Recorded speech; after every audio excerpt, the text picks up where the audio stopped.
Hi, howdy, what have you? How are you guys doing?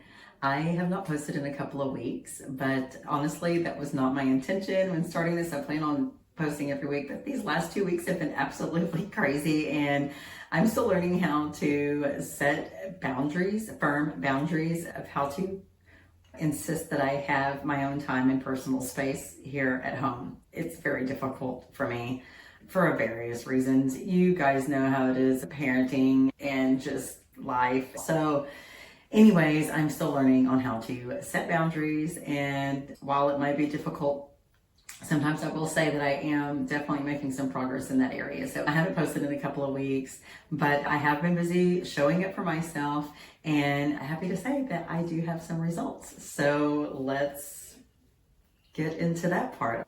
Okay, so in my last video, I shared how I hit a very low point. I was just done. I was stuck. I was lost. I had somehow misplaced my own joy somewhere along the way and over the past few years. Some of these things over the last 10 years. So I set a goal with 30 days of intentionally showing up for myself, mentally, physically, spiritually, emotionally, the whole messy but meaningful transformation. I knew that it was going to have to be more than just me getting up and then just trying to truck away at some dumbass workout that I don't want to do. I need it deeper than that, because we need a full shebang going on here.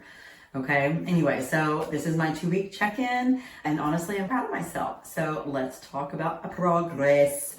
First of all, I guess I'm supposed to make some kind of disclaimer that I'm not a doctor, obviously. I'm not a doctor, I'm not a coach, I'm not a trainer, I'm not any of those people, okay? I'm me, I'm Tavie. I am a middle-aged woman about to turn 45 in June who's sick of her own shit, and I'm sick of everybody else's shit, and I just want to pull myself out of this slump. I listen to my body. I'm very in tune with my body. That's not to say that I don't treat myself poorly. So that's what we're doing here. We're trying to get tuned back into ourselves and treat ourselves with the dignity and respect that we deserve from ourselves, and also asking for that from those around us.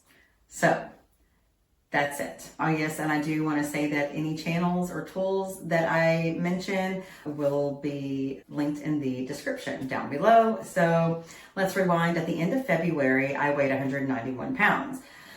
Outside of pregnancy, I had never seen that number on the scale.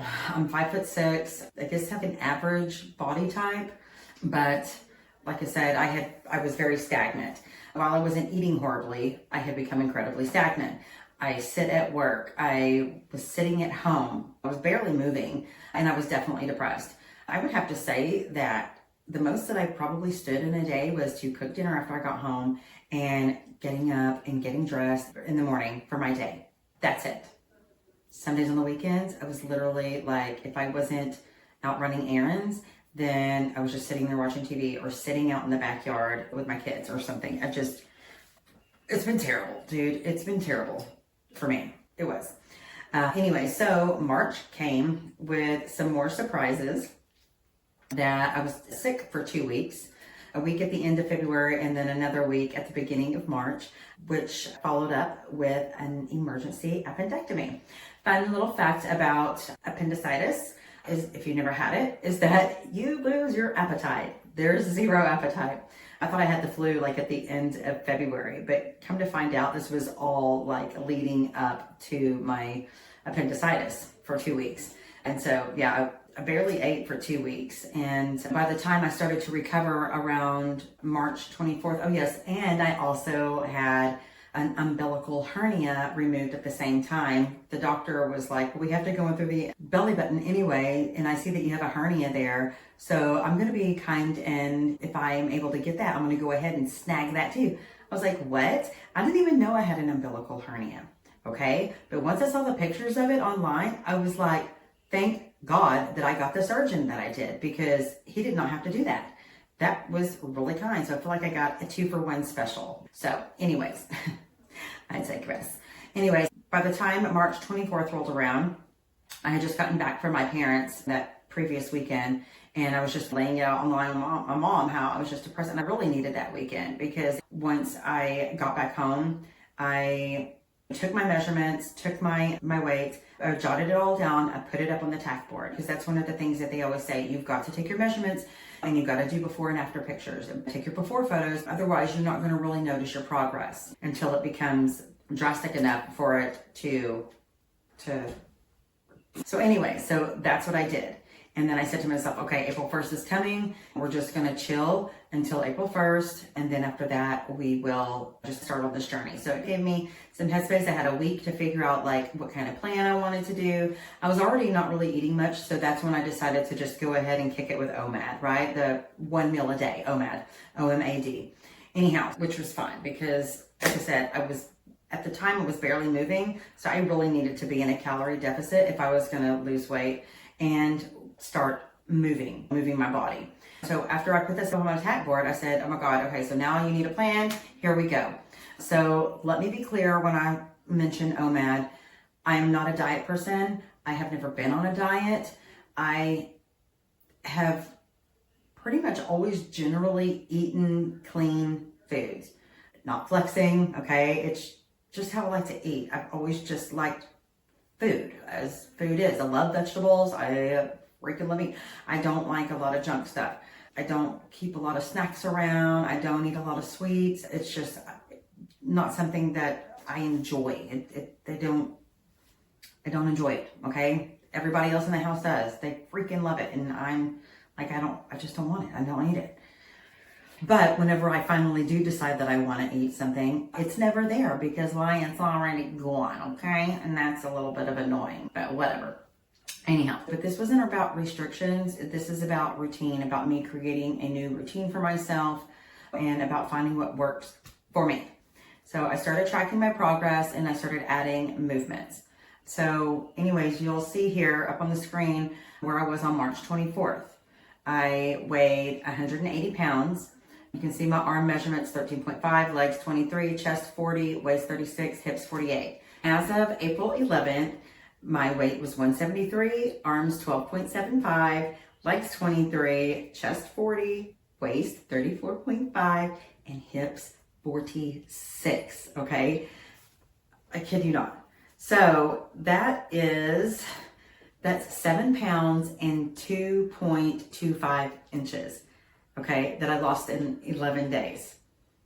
I'm feeling encouraged, that's for sure. So I do definitely plan to keep going this route until I hit my 150. I will say that when I had my cycle last week, because it drained me and I did eat a little bit extra, like a little bit of protein in the morning, maybe like just some eggs or maybe some eggs in like an avocado or something like that. Sometimes I'll come home and have that as like my little appetizer snack because I am a little bit famished after coming home from work and having not eaten. Yes, I guess that sounds right. Anyways, I'll eat me something like that while I cook my dinner. Every morning it starts with a meditation, either Breathe with Sandy or a Dr. Joe Dispenza meditation. I'll usually just search for one of those on YouTube. I have not paid for any of his meditations through his site or anything, but there's lots of good information and lots of great videos out there of his meditations that have been shared. Breathe with Sandy has a great mix of options, different time lengths, different meditation styles, and honestly, the view's not bad either. Okay, it's a very healthy looking channel. So if I don't say so myself. Then I sit with my coffee and I will journal. Sometimes I journal for a long time. Sometimes I journal with a real intention. Sometimes I just scribble a bunch of crap and just get it over with. Some days I just don't really have anything to write about or I don't feel like writing about anything. I do try to end all of my journaling though with a little manifestation or affirmation, things of that nature to just propel my brain into a positive way of thinking, no matter what I've journaled. Because sometimes you can journal heavy. So I think it's nice to end it on a bright note. After that, I pick a workout. I'm not too rigid on that. There's a few channels that I like to choose from. I do love Yoga with Adrienne. I used to do her yogas quite consistently several years ago, and I really enjoyed it. And I noticed a difference in so many aspects of my body. I will do a summer fun fitness for beginner calisthenics. I have realized that I really enjoy some of her beginner videos. I move with Nicole. I do like her Pilates videos. I haven't done a whole lot yet, but I've done a few deep stretches and I've done a couple of Pilates videos. And I will say that I do enjoy those. And I think I'm going to work towards doing more of those. So I'll usually do anything from like 10 to 30 minutes in the morning. And then one day a week, I do a full body barbell workout. And that's usually either Caroline Gavon or Juice and Toya. I didn't find out what book I was going to read until April 8th is when I started reading it. Anyway, so the book that I picked out is Rick Rubin's The Creative Act, A Way of Being. It's a super simple read, like 78 little micro chapters, anywhere from 2 to 5 pages is what I've encountered so far. I like to keep my highlighter, and there's so many great little nuggets of wisdom in this book. And I've probably only read about 12 or 15 little chapters so far. Anyways, and I usually read that before I journal in case something clicks and I want to write about it. Anyhow, so I'm really enjoying that. It's definitely given me some things to reflect on. I used to be pretty creative, and I feel like a lot of that's been stifled. I don't know why. I don't know what happened really, but I need to figure that out and get it back to the surface. Bring it back up here. Okay. So I chose this book after seeing Rick Rubin interview on various podcasts. Something about his energy and the way of thinking really pulled me in. I remember I watched a documentary of him like many years ago, and I remember thinking, wow, what a interesting character and individual. He just seemed, I don't know, something about him I really liked. And so I was excited when I saw that he wrote a book. One quote that really landed with me was this one right here. The chapter is about seeing life like the eye through the eyes of a child, how we do when we're young compared to how we do now. Anyways, it said, as children, we accept new information with delight instead of making comparisons to what we already believe. We live in the moment rather than worrying about future consequences. There's no facade, no attachment to a story. Practicing a way of being that allows you to see the world through uncorrupted, innocent eyes can free you to act in concert with the universe's timetable. I had to sit there for a moment because I was like, wow, that's really interesting. It really hit me. And I found myself asking, have I ever truly seen the world through uncorrupted and innocent eyes? I don't know. I honestly feel like the honest answer is probably not. Not with how early life unfolded for me. And I know that many people out there can relate. When that popped into my mind, I got teary eyed. I think, though, that the beauty in what he was saying was that maybe it's not about whether I ever had that view. It's that maybe I can learn to reclaim, or can I learn that again? Maybe I can reclaim that now, that choosing softness, letting the wonder back in, one conscious moment at a time. Because that's where the healing is, being conscious about our healing and what we're doing. If you're on your own personal evolution and transformation, I would love to hear from you in the comments. What's one small thing that you've done lately to show up for yourself? Maybe you have some secrets that I don't know about on little tiny ways that you show up for yourself every day. Outside of workouts and the habits, life is just life. It's work, dinner, laundry. My granddaughter Kalia came over for a long weekend. Watching her and my youngest boy, Chuck, play and interact was really awesome. Watching them get irritated with each other and sorting it out all on their own, sharing with each other, inviting each other to engage in whatever it is that they're excited about in the moment. That's really cool. It's, I guess, as you get older, those are the little surprises that you see and the kind of the way to view life as a child. And that was watching the little ones really engage in being a child and watching them be children with each other. It's just so cool. So that really does make me excited. So, anyways, things feel like they're shifting quietly in the background. The way I communicate, I've been watching a lot of Vin Jiang and Jefferson Fisher lately. Their content is really helping me to change the way that I speak and respond to others. I'm working on being more intentional, I'm working on pausing more, I'm working on listening more. I watch others react to the words that they speak.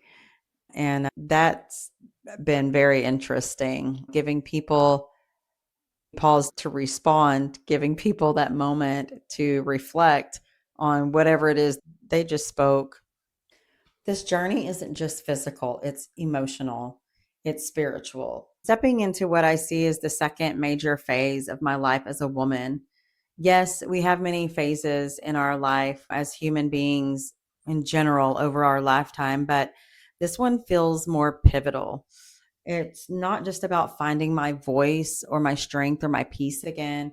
It's about reshaping what it means to live fully with intention and honesty and authenticity.